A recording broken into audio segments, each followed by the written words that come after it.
నమస్కారం వనజ న్యూస్ కి స్వాగతం. హెడ్లైన్ చూద్దాం. ప్రధానితో చంద్రబాబు భేటీ, రాష్ట్రానికి సంబంధించిన కీలక అంశాలపై చర్చ.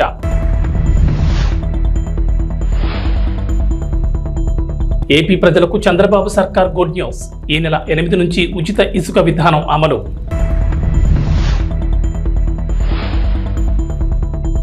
కేసీఆర్ కు మరో భారీ షాక్, కాంగ్రెస్ లోకి 6 ఎమ్మెల్సీలు. తెలంగాణకు రెయిన్ అలర్ట్, ఈ నెల 7, 8 తేదీల్లో పలు జిల్లాల్లో భారీ వర్షాలు. ఆంధ్రప్రదేశ్ ముఖ్యమంత్రి నారా చంద్రబాబు నాయుడు ఢిల్లీ పర్యటనలో బిజీగా గడిపారు. ప్రధాని నరేంద్ర మోడీ కేంద్ర మంత్రుల్ని కలిశారు. రాష్ట్రానికి సంబంధించి కీలక అంశాలను ప్రస్తావించారు. ప్రధాని మోడీతో భేటీలో ముఖ్యంగా 7 అంశాలపై చంద్రబాబు చర్చించారు. రాష్ట్రానికి స్వల్ప కాలానికి ఆర్థికంగా చేయూతనివ్వమని కోరారు. పోలవరం ప్రాజెక్టు నిర్మాణం పునఃప్రారంభానికి వెంటనే చర్యలు తీసుకోవాలని విన్నవించారు. రాజధాని అమరావతి ప్రాంతంలో ముఖ్యమైన మౌలిక వస్తువులు, ప్రభుత్వ భవనాల సముదాయం పూర్తికి సమగ్ర ఆర్థిక సాయం అందించాలని కోరారు. పారిశ్రామిక అభివృద్ధికి ప్రోత్సాహకాలు, రాష్ట్రాలకు మూలధనం వ్యయం అందించే ప్రత్యేక పథకం కింద ఆంధ్రప్రదేశ్కు అదనపు కేటాయింపులు జరిపి రోడ్లు, బ్రిడ్జిలు, సాగునీరు, తాగునీటి ప్రాజెక్టులు పూర్తయ్యేలా చూడాలన్నారు. చంద్రబాబు బుందేల్ఖండ్ ప్యాకేజ్ తరహాలో రాష్ట్రంలోని వెనుకబడిన ప్రాంతాలకు సాయం చేయాలని కోరారు. అలాగే దుగ్గరాజపట్నం పోర్ట్ పూర్తి చేసేలా రాష్ట్రానికి చేయూతను అందించాలన్నారు చంద్రబాబు. ప్రధానంగా రాష్ట్ర ఆర్థిక పరిస్థితి సరిగ్గా లేదని, వచ్చే ఆదాయం జీతాలు, పింఛన్లు, అప్పులు తీర్చడానికి కూడా సరిపోవడం లేదని కేంద్రం చేయూత ఇవ్వాలని కోరారు. మిగిలిన రాష్ట్ర సమస్యల్ని ప్రధాని దృష్టికి తీసుకెళ్లారు. ప్రధానంగా పోలవరం ప్రాజెక్టు, జలవనరులు, రోడ్లు, రాజధాని నిర్మాణాలను గత ప్రభుత్వం విస్మరించడంతో రాష్ట్రం తీవ్రంగా నష్టపోయిందన్నారు. కేంద్రం ఆర్థికంగా చేయూతనివ్వకపోతే ఈ సవాళ్ల నుంచి బయటపడడం కష్టమన్నారు ముఖ్యమంత్రి. ప్రధాని మోడీ నాయకత్వంలో ఆంధ్రప్రదేశ్ మళ్లీ బలమైన పవర్ హౌస్గా అవతరిస్తుందని తనకు పూర్తి నమ్మకం ఉందన్నారు. ఆంధ్రప్రదేశ్ ప్రభుత్వం కీలక నిర్ణయం తీసుకుంది. ఈ నెల 8 నుంచి ఉచిత ఇసుక విధానం అమలు చేయనుంది. ఉచిత ఇసుకపై గనుల శాఖ అధికారులు మార్గదర్శకాలు సిద్ధం చేశారు. సోమవారం నుంచి ఈ మార్గదర్శకాలు అమలు సిద్ధమైనట్లు తెలుస్తోంది. ఈ మేరకు ప్రభుత్వం కీలక మార్గదర్శకాలను రూపొందించింది. ఇకపై ప్రభుత్వం రూపాయి కూడా ఇసుక నుంచి తీసుకోకూడదని నిర్ణయించింది. ఇప్పటి వరకు టన్ను ఇసుకను 475 రూపాయల చొప్పున విక్రయించగా ఇందులో కాంట్రాక్టర్ తవ్వకాలు, రవాణా ఖర్చు 100 తీసేస్తే మిగిలిన 375 రూపాయలు ప్రభుత్వానికి వచ్చేది. తాజా నిర్ణయం ప్రకారం 375 కాకుండా కేవలం 88 మాత్రమే వసూలు చేయనున్నారు. ఈ డబ్బులు కూడా స్థానిక సంస్థలకు జమ చేయనున్నారు. ఇందులో సేనరేజ్ ఛార్జ్ కింద 66 రూపాయలు టన్నుకు తీసుకుంటున్నారు.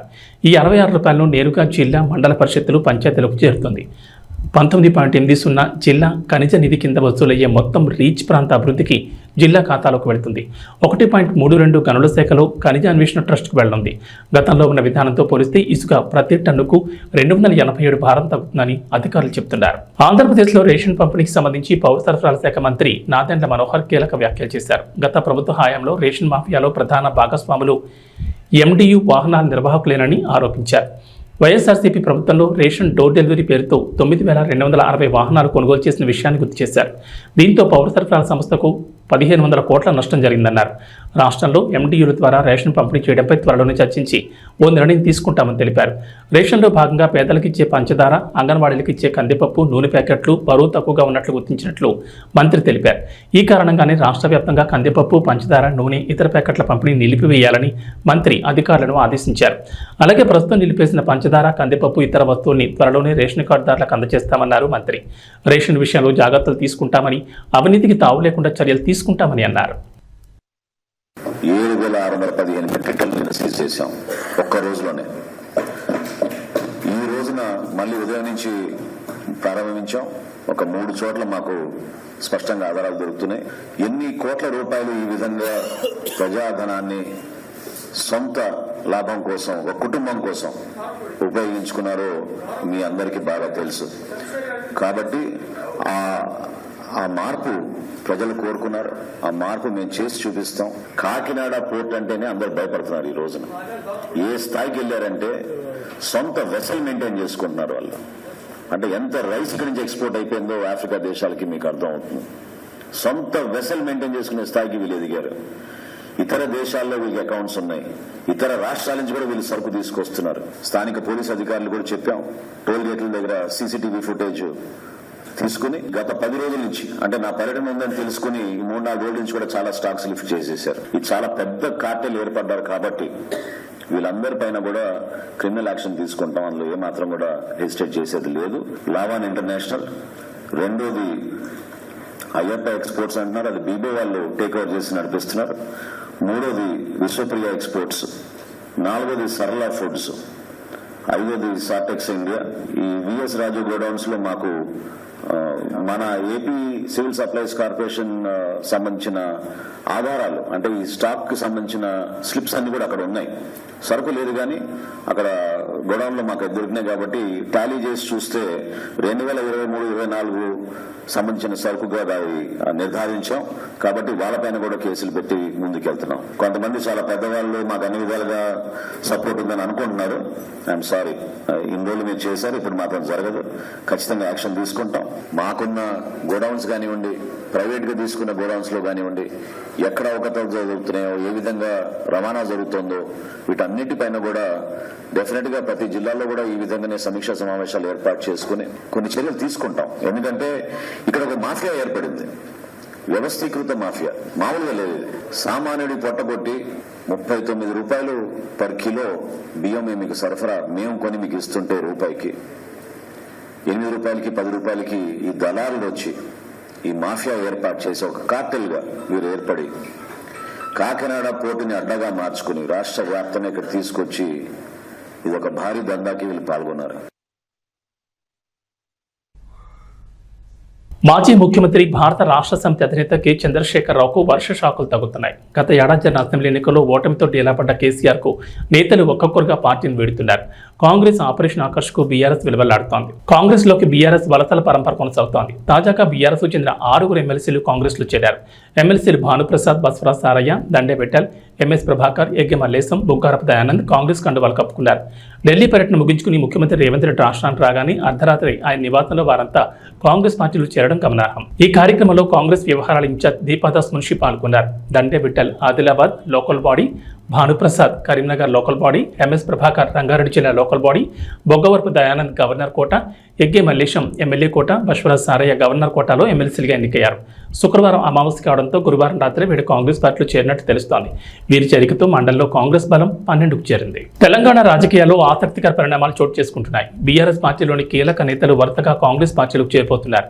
ఈ క్రమంలోనే బీఆర్ఎస్ పార్టీలో కీలక నేతగా వ్యవహరించిన సీనియర్ నేత కె కేశవరావు ఆ పార్టీకి గత కొంతకాలంగా దూరంగా ఉండగా నిన్న ఢిల్లీలో అధికారికంగా పార్టీ జాతీయ అధ్యక్షుడు మల్లికార్జున ఖర్గే సమక్షంలో కాంగ్రెస్ తీర్థం పుచ్చుకున్నారు. దీంతో 10 ఏళ్ల తర్వాత కేకే మళ్లీ తన సొంత గూటికి చేరుకున్నట్లయింది. ఈ క్రమంలోనే కేకే తన రాజ్యసభ సభ్యత్వానికి కూడా రాజీనామా చేశారు. ఈ మేరకు తన రాజీనామా లేఖను Rajya Sabha chairman, vice president Jagdeep ధన్ఖడ్కు అందించారు. అయితే రాజకీయాల్లో సీనియర్గా ఎంతో అనుభవం ఉండగా బీఆర్ఎస్ పార్టీలోనూ కేసీఆర్ 10 ఏళ్ల ప్రభుత్వంలోనూ కీలకంగా వ్యవహరించారు. ప్రభుత్వం ఏ నిర్ణయం తీసుకున్నా అందులో కేకే సలహాలు, సూచనలు ఖచ్చితంగా ఉండేవి. అలాంటి వ్యక్తి కాంగ్రెస్ పార్టీలోకి రావడంతో అధికారంలో ఉన్న రేవంత్ రెడ్డి సర్కార్ ఆయనకు సముచిత స్థానం కల్పించాలని యోచిస్తోంది. ఆయనకున్న రాజకీయ పాలనాపరమైన అనుభవాలను వినియోగించుకునేందుకు గాను ప్రభుత్వ సలహాదారుగా నియమించాలని రేవంత్ రెడ్డి సర్కార్ యోచిస్తున్నట్టు తెలుస్తోంది. ఈ మేరకు అధికారికంగా ప్రకటన వెలువడాల్సింది. ఎన్నికలప్పుడు మాత్రమే రాజకీయాలని, ఆ తర్వాత పార్టీలకు అతీతంగా అభివృద్ధి కోసం పనిచేస్తామని, కేంద్రంతో సత్సంబంధాలు కొనసాగించాలనేదే తమ ఉద్దేశం అంటూ సీఎం రేవంత్ రెడ్డి తెలిపారు. సీఎం రేవంత్ రెడ్డితో పాటు డిప్యూటీ సీఎం మల్లు భట్టి విక్రమార్క తదితరులు ఢిల్లీ పర్యటనలో ఉన్నారు. ఈ పర్యటనలో భాగంగా ప్రధానమంత్రి నరేంద్ర మోడీ, హోంశాఖ మంత్రి అమిత్ షా తదితర మంత్రులతో భేటీ అయ్యారు. తెలంగాణ రాష్ట్ర ప్రయోజనం దృష్టిలో ఉంచుకుని విభజన చట్టంలోని పలు అపరిష్కృత సమస్యలను వెంటనే పరిష్కరించేందుకు చొరవ చూపాలని, విభజన హామీలను త్వరగా నెరవేర్చడమే కాకుండా రాష్ట్రానికి రావాల్సిన నిధులను వెంటనే విడుదల చేయాలని రేవంత్ రెడ్డి బృందం కేంద్రానికి విజ్ఞప్తులు చేసింది. ఈ మేరకు మోడీకి, అమిత్ షాకి పలు వినతి పత్రాలు సమర్పించింది. కేంద్ర పెద్దలతో భేటీ అనంతరం మీడియాకు రేవంత్ రెడ్డి బృందం సమావేశం ఏర్పాటు చేసింది. సమావేశాలకు సంబంధించిన వివరాలు మీడియాకు వివరించారు. రాష్ట్ర అభివృద్ధితో పాటు విభజన చట్టంలో ఉన్న అంశాలపై ప్రధానమంత్రి నరేంద్ర మోడీతో పాటు కేంద్ర హోంశాఖ మంత్రి అమిత్ షాను కలిసినట్లు రేవంత్ రెడ్డి తెలిపారు. అనంతరం భేటీలో కేంద్రానికి చేసిన విజ్ఞప్తులను, వివరాలను డిప్యూటీ సీఎం భట్టి విక్రమార్క మీడియాకు వివరించారు. 1, 2 కాకుండా కేంద్రానికి తెలంగాణ ప్రభుత్వం పెద్ద డిమాండ్ లిస్ట్ ఇచ్చినట్లు భట్టి తెలిపారు. గజ్వేల్ పట్టణంలో శివాజీ స్టాచ్యూ వద్ద Gajwel inspector Saida, traffic inspector Murali సిబ్బందితో కలిసి విస్తృతంగా వాహనాల తనిఖీలు చేస్తూ డ్రంక్ అండ్ డ్రైవ్ టెస్టులు నిర్వహించారు. ఈ సందర్భంగా ఇన్స్పెక్టర్ సాయిదా మాట్లాడుతూ మద్యం సేవించి వాహనాలు నడపొద్దని సూచించారు. రోడ్డు నిబంధనలు, ట్రాఫిక్ నిబంధనలు పాటించి వాహనాలు నడిపి క్షేమంగా గమ్యస్థానాలకు చేరుకోవాలన్నారు. మద్యం సేవించి వాహనాలు నడపొద్దని, మోటార్ సైకిల్ వాహనదారులు తప్పకుండా హెల్మెట్ ధరించాలని, ప్రమాదాల నివారణ కృషి చేయాలని తెలిపారు. మోటార్ సైకిల్ వాహనదారులు తప్పకుండా హెల్మెట్ ధరించాలని, ప్రమాదాల నివారణ కృషి చేయాలని తెలిపారు. రోడ్లకు ఇరువైపులా ఏర్పాటు చేసిన సైనింగ్ బోర్డ్స్ సూచనలు, సలహాలు పాటిస్తూ సేఫ్టీగా డ్రైవ్ చేసి క్షేమంగా గమ్యస్థానాలకు చేరుకోవాలని సూచించారు. కారు నడిపేటప్పుడు సీట్ బెల్ట్ ధరించాలని సూచించారు. వాహనదారుల్లో, ప్రజల్లో మార్పు వచ్చినప్పుడు మాత్రమే రోడ్డు ప్రమాదాలు తగ్గుతాయని తెలిపారు. ఈ కార్యక్రమంలో గజ్వేల్ ట్రాఫిక్ సిబ్బంది, పోలీస్ సిబ్బంది తదితరులు పాల్గొన్నారు.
డోన్పట్నంలో ఎమ్మెల్యే కోట్ల సూర్యప్రకాష్ రెడ్డి పట్టణంలో వంతపడకల ఏరియా ఆసుపత్రిని మరియు అంబేద్కర్ బీసీ గురుకుల పాఠశాలలో తనిఖీ చేశారు.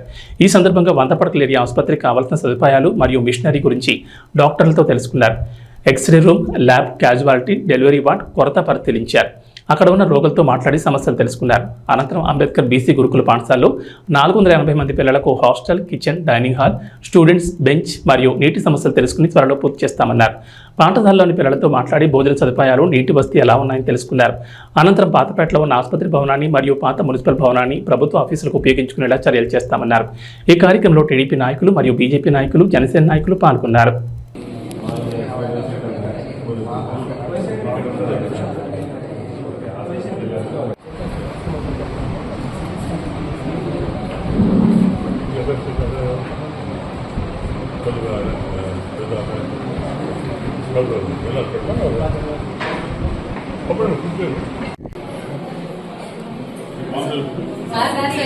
పచ్చడి ఇస్తాం సార్. ఒకసారి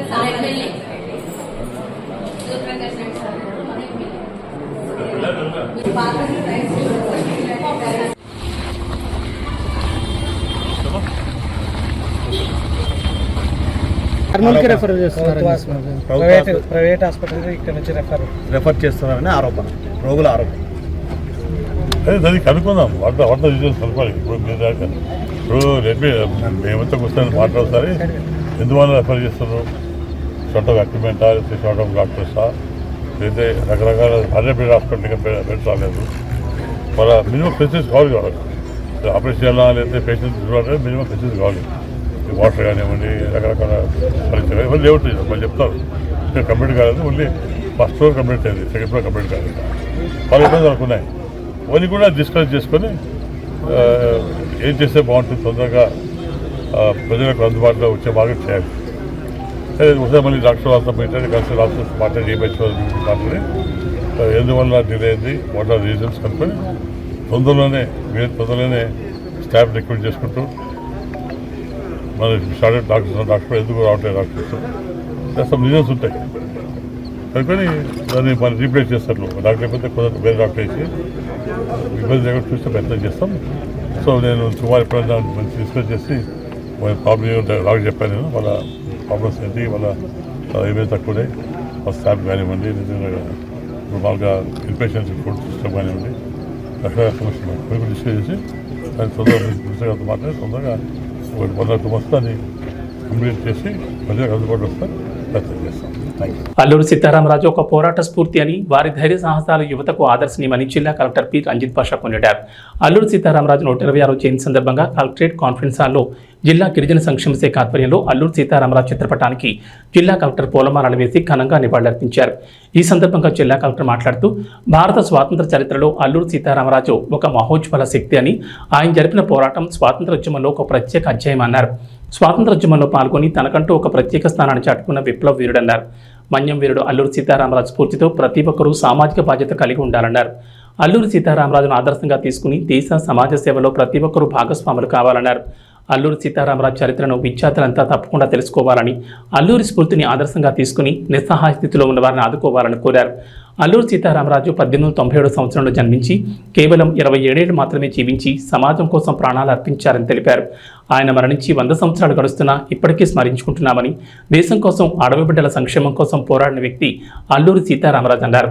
అప్పట్లో బ్రిటిష్ వారు మన్యంలో ఉన్న గిరిజనులను ఎన్నో ఇబ్బందులు గురిచేసేవారని, అడవిలో ఉండే ఉత్పత్తులు సేకరించి అమ్ముకునే వారిపై దమనకాండ చేస్తుండగా బ్రిటిష్ వారిపై వివిధ రకాలుగా పోరాడి వారికి విముక్తి కల్పించిన వ్యక్తి అల్లూరి సీతారామరాజు అన్నారు. ఆయన పోరాటాన్ని స్ఫూర్తిగా తీసుకుని దేశ యువత ముందుకు సాగాలని కలెక్టర్ అన్నారు. ఉద్యోగ పర్వంలో ఏజెన్సీ ప్రాంతంలో సేవ చేసే సౌభాగ్యం తనకు కలిగిందని కలెక్టర్ తెలిపారు. జోహార్ అల్లూరి సీతారామరాజు, జోహార్ అల్లూరి సీతారామరాజు, పాకిస్తాన్ అల్లూరి సీతారామరాజు ఆశయాలను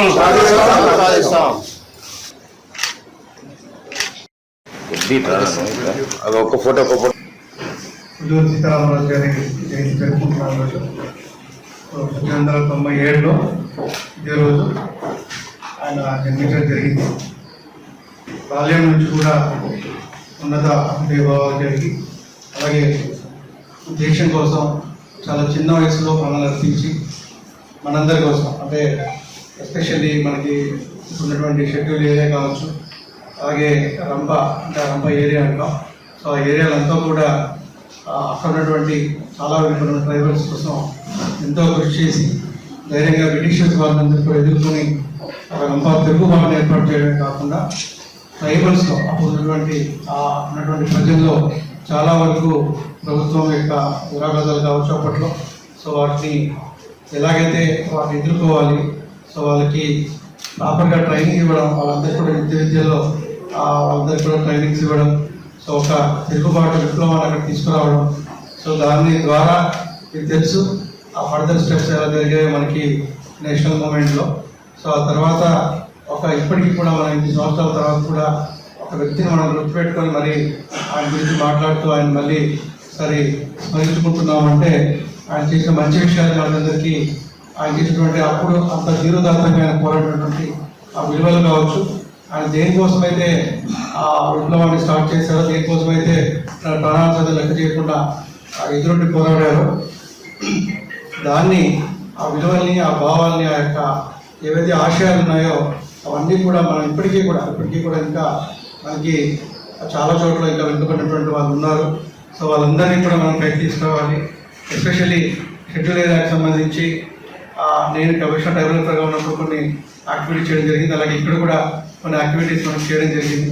సో ఎక్కడ ఉన్నప్పటికీ కూడా సో మనం ఒకసారి మళ్ళీ అభివృద్ధి దగ్గర స్మరించుకుంటూ ఆయన ఆశయాలకి మళ్ళీ ఒకసారి అందరం కూడా మనం గుర్తు చేసుకుంటూ మళ్ళీ మన సాధనకి ఆ ఆశయాల సాధనకి మనందరం కూడా ఉన్నంకితం కావాలని చెప్పేసి కల్కి 2898 చిత్రం ఓవైపు కాతుల వర్షం కురిపిస్తూనే మరోవైపు రికార్డులను తిరగరాస్తోంది. ప్రభాస్ ప్రధాన పాత్రలో నటించిన ఈ చిత్రాన్ని అద్భుతంగా తెరకెక్కించారు డైరెక్టర్ నాగశ్విన్.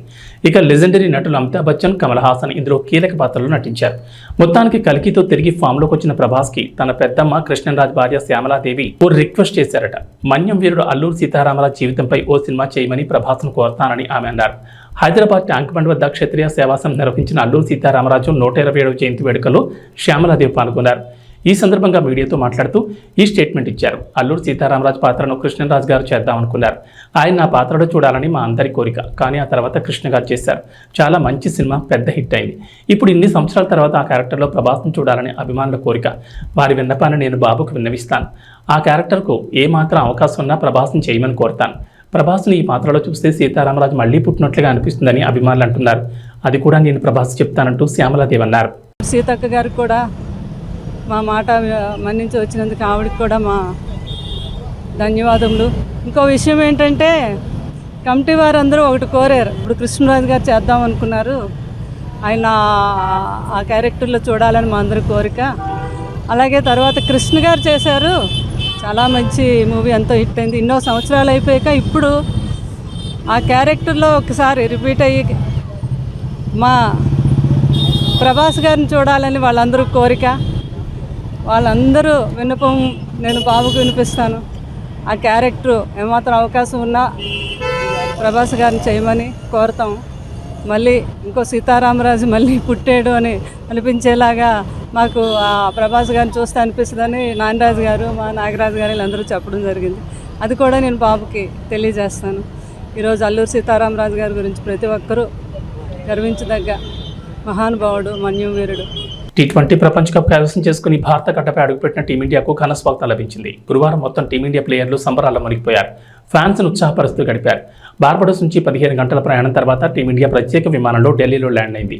అనంతరం హోటల్లో ఫ్రెష్ అప్ అయి ప్రధానమంత్రి నరేంద్ర మోడీతో భేటీ అయ్యారు. అంతకుముందు హోటల్ వద్ద బ్యాండ్ శబ్దాలకు డాన్సులు చేశారు. ఆ తర్వాత భారత క్రికెట్ ప్లేయర్లు ముంబైలో అడుగుపెట్టారు. ప్రపంచ కప్ గెలిచి తొలిసారి ముంబై గడ్డపై అడుగుపెట్టి టీమిండియాకు అపూర్వ స్వాగతం లభించింది. వారు ప్రయాణించిన విమానానికి 2 వైపుల నుంచి వాటర్ ఇంజన్లతో నీరు కుమ్మరించి వెల్కమ్ చెప్పారు.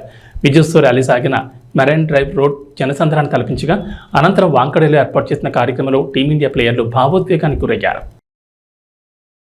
ఇక వాతావరణ విషయానికి వస్తే రాష్ట్రంలో నైరుతి రుతుపవనాలు చురుగ్గా మారినట్లు వాతావరణ శాఖ తెలిపింది. జూలై 7-8 తేదీల్లో భారీ వర్షాలు కురిసే అవకాశం ఉందని ఐఎండీ అంచనా వేస్తుంది. జూలై 7న ఆదివారం భద్రాద్రి కొత్తగూడెం, ఖమ్మం, నల్గొండ, సూర్యాపేట, నాగర్ కర్నూలు, వనపర్తి జిల్లాలోను, జూలై 8 సోమవారం మంచిర్యాల, కరీంనగర్, పెద్దపల్లి, జయశంకర్ భూపాలపల్లి, ములుగు, మహబూబాబాద్, వరంగల్, హనుమకొండ, జనగాం జిల్లాలో భారీ వర్షాలు కురుస్తాయని పేర్కొంది. వీటితో పాటు ఇతర జిల్లాల్లోనూ ఈదురుగాలులతో కూడిన మోస్తరు వర్షాలు పడే అవకాశాలున్నాయని చెప్పింది. అటు గురువారం ఉదయం నుంచి శుక్రవారం ఉదయం వరకు పలు ప్రాంతాల్లో తేలికపాటి వర్షాలు నమోదయ్యాయి. యాదాద్రి, సూర్యాపేట, ఖమ్మంతో పాటు పలు చోట్ల ఓ మోస్తరు వర్షాలు కురిశాయి. శుక్రవారం రాత్రి హైదరాబాద్ నగర శివారులోని ఎల్బీ నగర్, వనస్థలిపురం, హయత్ నగర్, పహాడీ షరీఫ్, తుక్కుగూడ, పాలానగర్, బిఎన్ రెడ్డి నగర్లో మోస్తరు జల్లులు పడ్డాయి. నైరుతి రుతుపవనాలతో ఉపరితల గాలులు వీస్తున్నాయని, గురువారం నుంచి 5 రోజుల పాటు తేలికపాటి నుంచి ఓ మోస్తరు వర్షాలు కురిసే అవకాశం ఉన్నట్లు ఇప్పటికీ ఐఎండీ అంచనా వేసింది. ఏవీ బులెటిన్ విశేషాలు. నమస్కారం.